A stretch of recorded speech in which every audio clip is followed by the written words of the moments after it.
Yo, it's Duff for the Cloud Chaser TV, man. I'm back up in this thing again. You dig? Had to come in and drop this one for y'all real quick. But this the whole big Meech situation with the BMF coffee. It's going crazy, family. So we just going live, showing y'all what's going on. We got his daughter. His daughter, I seen this video and I'm gonna react to it. His daughter's actually reading off this paperwork.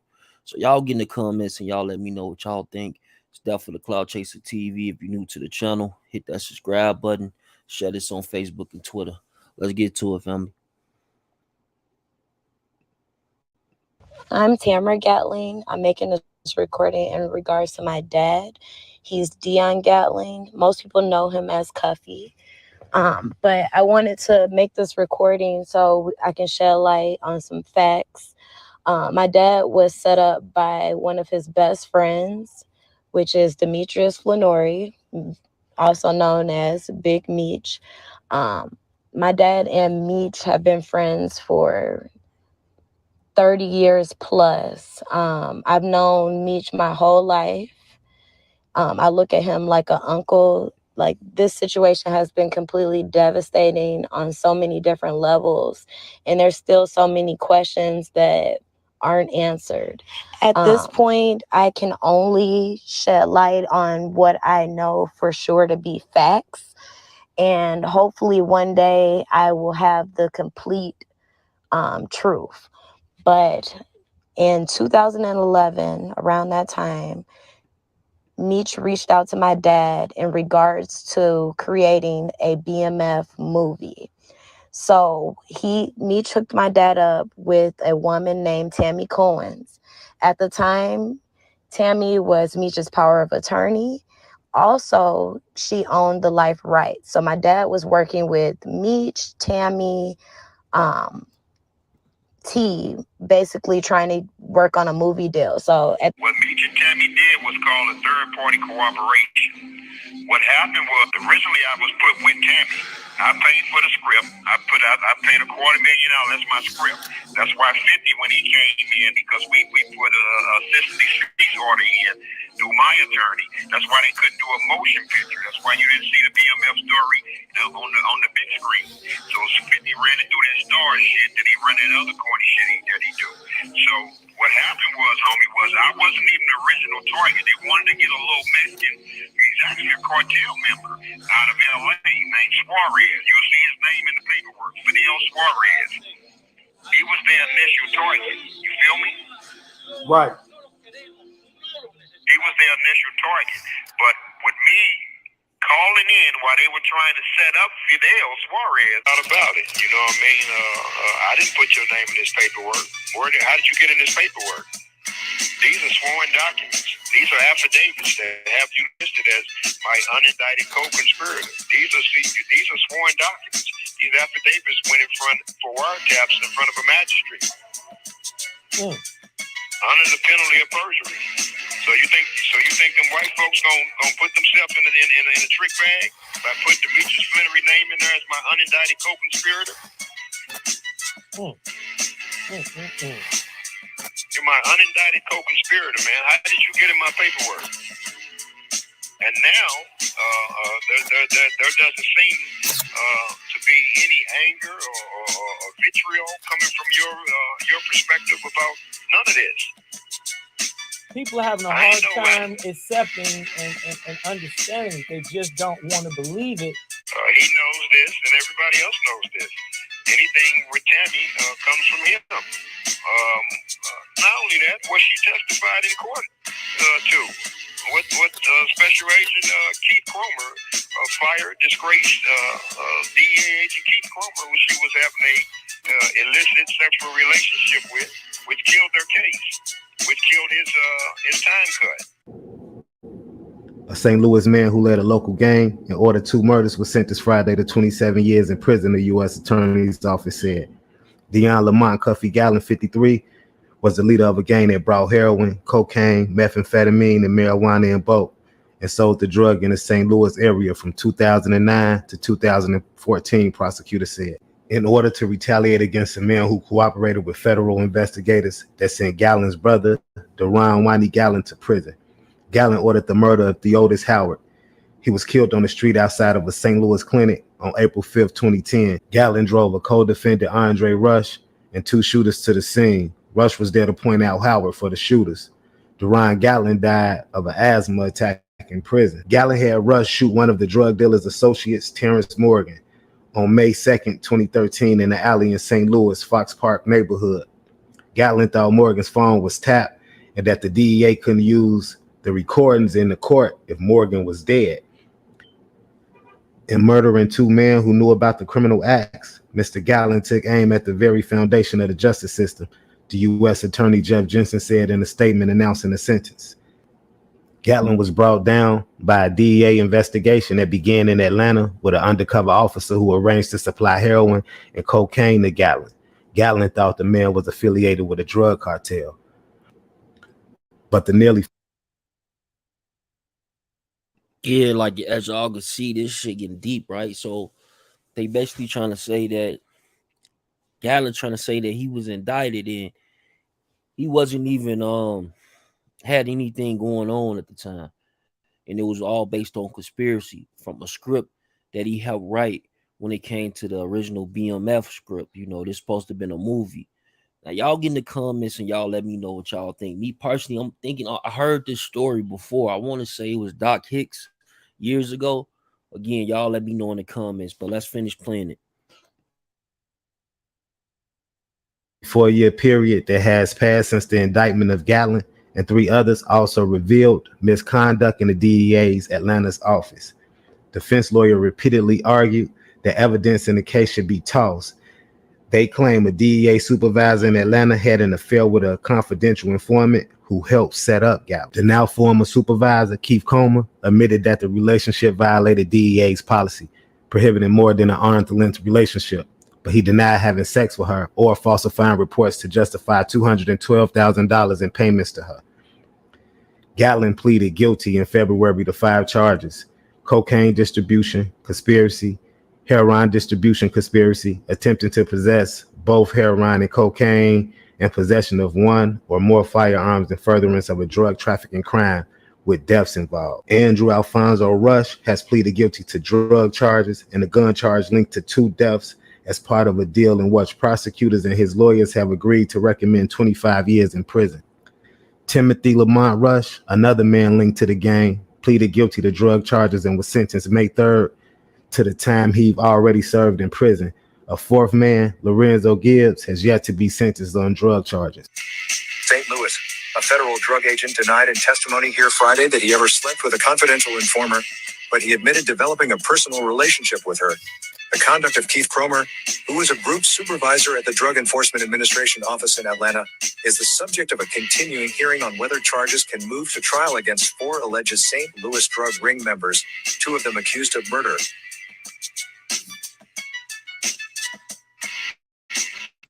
St. Louis, a federal drug agent denied in testimony here Friday that he ever slept with a confidential informer, but he admitted developing a personal relationship with her. The conduct of Keith Cromer, who was a group supervisor at the Drug Enforcement Administration office in Atlanta, is the subject of a continuing hearing on whether charges can move to trial against 4 alleged St. Louis drug members, 2 of them accused of murder. Officials have acknowledged that allegations of impropriety involving Cromer and a woman known as CS1, for confidential source 1, are the subject of an internal investigation by the DEA and a criminal investigation by the Justice Department. CS1 has been paid $212,000 in DEA funds for her help with cases and played a role in providing information for a wiretap order that investigators said helped bring down the St. Louis ring. According to documents obtained by the Post-Dispatch, defense attorneys are using information provided by federal prosecutors to claim that DEA investigators may have used CS1 to vouch for improperly obtained information or even their hunches. The lawyers have questioned whether there was ever evidence to prove several of the claims that prompted a judge to approve wiretapping in the St. Louis case.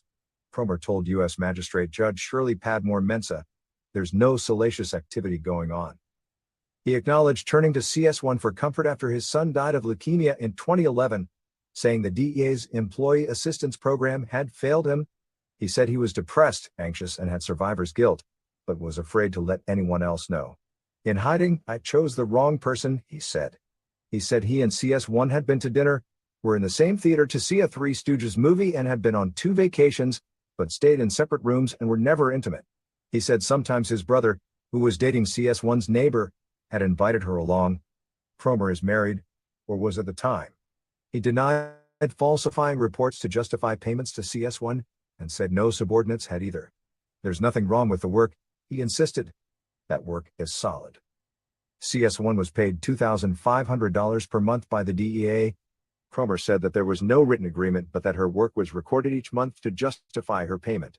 He said that the agency had the same arrangement with others and that his supervisors were aware of it. Cromer said the allegations of impropriety surfaced in May 2014. By June 2015, his security clearance had been revoked. He said DEA investigators just took it on faith that he committed misconduct. But, he said, nobody asked me about it. Twice during Friday's questioning, Cromer asserted his Fifth Amendment right against self-incrimination. In one instance, the judge said he already waived it by testifying on Wednesday. Later, he invoked it when asked about his relationship with CS1 but then answered the questions anyway. Cromer has not been charged. He said Friday that he had been suspended. He suggested that CS1 made the allegations after realizing the potential consequences of her cooperation with the DEA, including possible exposure as a source. Testimony in secret. It is not known what CS1 said in court about the relationship. She testified Monday in a closed hearing. Much of this week's testimony was taken in secret, with a reporter kept out. The Post-Dispatch reported online Monday night that defense lawyers for 4 St. Louis suspects claim the allegation against Comer should result in disqualifying key evidence in the case. The 4, Dionne L. Gatling, Andre Alfonso Rush, Timothy Lamont Rush, and Lorenzo Gibbs, were indicted in 2014 on various federal drug-related charges. Gatling and Andre Rush have also been charged and accused of a role in 2 murders here. Defense allegations appear to have been somewhat weakened by what testimony was made in open court this week. A retired DEA agent, John Harvey, said some of the money paid to CS1 was for work done for him that resulted in a valuable seizure. He said agents were forbidden from even being alone with sources, much less having a personal relationship. He said that an arm's-length relationship was necessary to protect the integrity of the whole process. Harvey also testified that CS1 contacted him in 2014 about a relationship she was having and other problems with the agency, including threats she had received after being outed as a DEA source. Those threats have continued, other agents testified. DEA agents in St. Louis have buttressed information purportedly obtained from CS1, saying her reports about drug connections between Gatling and a man from California were borne out by subsequent investigation and the wiretaps. Agents here were already aware of Gatling from other investigations, they said. The proceedings recessed Friday and are due to resume November 21st. $237 million to sources. A report released last month by the Justice Department Office of Inspector General said the DEA had more than 18,000 active confidential sources between October 1, 2010 and September 30, 2015, who were paid a total of $237 million. It criticized management and oversight of the confidential source program and payments. An OIG staffer has been present at times in the St. Louis courtroom, including for Cromer's testimony Friday. The prosecution's position on the claims is not clear, as many court filings in the case are sealed. Jeff Jensen, a former supervisor in the U.S. Attorney's Office here, said Friday that to prevail, the defense must prove 2 things: that information in an affidavit for the search warrant was false or contained a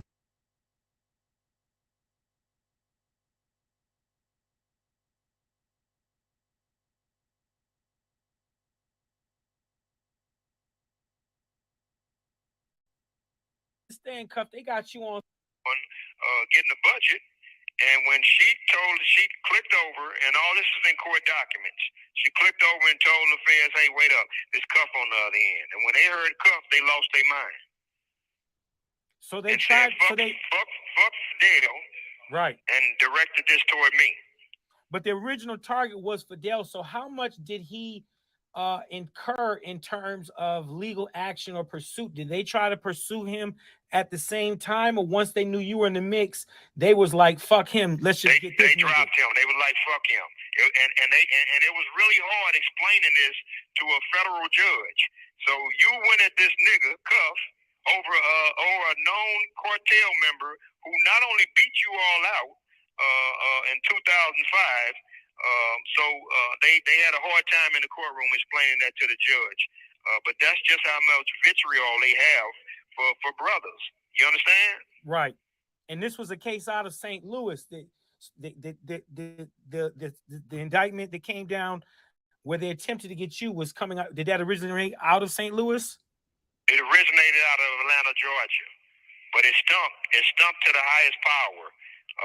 So the agent gave it to the St. Louis agents. Got it. All the work and all the dirty shit was done in Atlanta. And so that raised red flags. So the judge was like, why would you bring this case down here and not file it in Atlanta, Georgia? Well, we just felt like it would move faster down. And so none of it made any sense. Damn. So from what I understand, Cuff, they got you on some bullshit, a ghost gun and a bunch of bullshit. How long have you been in, and what is your chances of beating this now and getting out early on what you've been served? We believe, by the mercy of Allah, that we are in really, really good shape. When Meech and them case went in the toilet, they indicted me on 2 homicides. They panicked and they indicted me on 2 homicides based on my co-defendant statements. So I had to plead. I had to plead to 27 years. How long you been in there, Cuff? Since 2013. Okay. So what ended up happening was I pled to the conspiracy with Tammy Cowens, and there was 10 years for that, which family. I finished. Appreciate y'all coming through. And now I'm serving the 17 years. So this is what happened. Yeah, salute. Appreciate y'all coming through. What we doing is we kind of breaking down some of these interviews that's coming out in regards to BMF. Like shit, if you like me, I'm watching BMF. Everybody watching it. So we live on a bunch of different platforms, just trying to put up some content in regards to this BMF.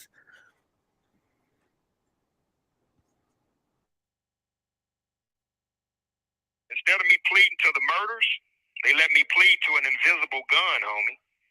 And at the time, I didn't know the significance of it because 27 years is 27 years. I didn't know any better. But my attorney told me that they fucked up.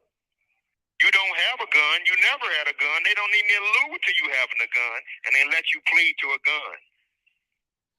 So, based on procedure, it sounds like they broke a lot of the rules and procedures, so you may have grounds to get appealed or to get released because you've done a significant portion of your time. No. Ain't no morals and principles in this system. Based on the law of the possession, you have to possess. I have to have a gun. It's really simple. It's like me charging you with stolen property. The government has to have the property. It can't be just words. Well, mine is just words, if that makes sense to you. The lower courts are saying to the appellate courts, and that's where it's stuck at now, that the government must produce a gun. Well, there is no gun. You understand? Because I pled based on some statements. The government don't have a weapon. Like everybody in here who got gun charges, you can look in their paperwork. It says a 38 Smith & Wesson, made in West Virginia, serial number, blah, blah, blah, blah, blah. I don't have none of that because they don't have a gun, if that makes sense to you. So they basically forced. So basically what he's trying to say is, like, on this whole case, he basically went in and on the premises of conspiracy. You know, a lot of these federal cases, it's all about conspiracy. They get people on RICOs all the time, like the hard evidence beyond the snitch. They can just hit you with a conspiracy and shit. If they got maybe a couple of phone calls, a couple of text messages that they saying you talking in code, it's a go. You know what I'm saying? They charging you with years. You feel me? And in this case, he's saying that Big Meech was behind him getting into with this lady named Tammy, and then Tammy, she was in return working for the feds on allegedly $250K payout or some shit like that. It's a wild story, but as I said in the beginning, I'm gonna play it again. But his daughter reads off this paperwork now. I don't know how I feel about this just yet. So that's why I'm trying to break it down and get familiar with what's going on, because it's been a lot in the past couple of days, couple of weeks, I mean, in regards to BMF. Different members coming out speaking. Where's your case? So you may have an additional case later on for false imprisonment. Well, no, because because what you have to do is file ineffective assistance of counsel and file the appeal the way we filed the appeal.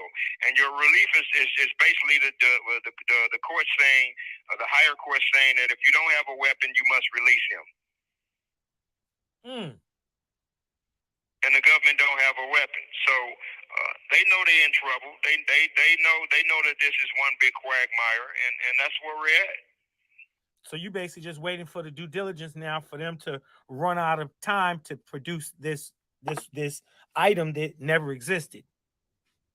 Well, no, we're waiting on a case called U.S. versus Anderson. Anderson case is similar to mine, very similar, identical to mine. And that's the preceding case. That means that it came before mine. But my case is identical to U.S. versus Anderson. Once they rule on Anderson, and the courts are saying that you have to, in order for Anderson to be found guilty or held on a weapon, the government must possess a weapon. So and set precedence for your case. And we're following that same, we fall up under that same guideline. Excellent. And how's that proceeding now? Is that moving forward through the course? That's moving forward in the courts, and that's a proceeding case. What a lot of people are waiting on, because in this federal system for decades they was locking up black and brown men on ghost drugs. Well, that got ruled unconstitutional, and now the same thing is getting ready to happen, where white folks are charging black and brown men with ghost guns. Wow. It sounds like you become kind of legally up in there, man. Are you familiar with Isaac Wright? Isaac Wright, not offhand. He's the guy who that? 50 Cent did a TV show on. He was a guy who got convicted on some RICO charges, and he became an attorney while in jail. Oh, yeah. I heard about that. And 50 did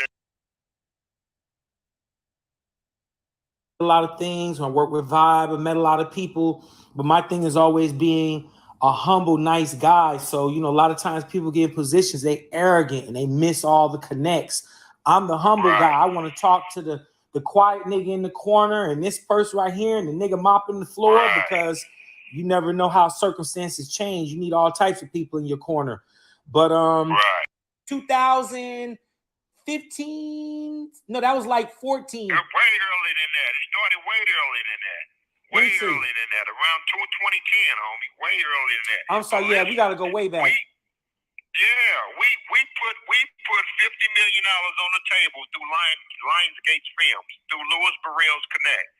Because Louis is the nigga, he a bait nigga out there, but he fucks around. He really fucks around on the music tip, but he also fucks around in the movie industry up there. Now, what we did not know is why Tammy would turn down that deal with me and Louis Burrell getting 20% of that budget. You understand what I'm saying? For a finder's fee. So what ended up happening was we didn't know that they had other plans, and that she was sleeping with the feds, and that they would put me off in prison and run away with my script and don't have to give me anything. So it was supposed to give Meech a time cut and knock me out of my percentage, me and Louis Burrell out of our percentage for the finder's fee with Lionsgate's film. Well, Lionsgate, when Louis went, so they backdoored us. Lionsgate shot it down when Louis Burrell wasn't no longer a part of it. You feel me? Right. So Tammy's whole thing fell apart. Meech couldn't get a time cut because they found out Tammy has no credibility. Because when you can't have a relationship with a federal agent, now you have no credibility. So they thing blew up. They thing fell all the way apart and blew up. That's why Meech didn't get a time cut. But Tammy testified in open court that she signed up to be a DA informant to give Demetrius Flannery a time cut. This call is from a federal prison. Special Agent Keith Cromer testified that Demetrius Flannery. So I'm gonna leave it right there for now. Some of the footage that I was playing came from Chop Talk TV. That's Chop Talk TV. Y'all go search that on YouTube to show them some love, gang. But we gonna listen to this. Just rewind it if you're just coming in, listen to it, and we're gonna get back to it probably tomorrow. You feel me? So salute, man. Peace and blessings. Let's get it.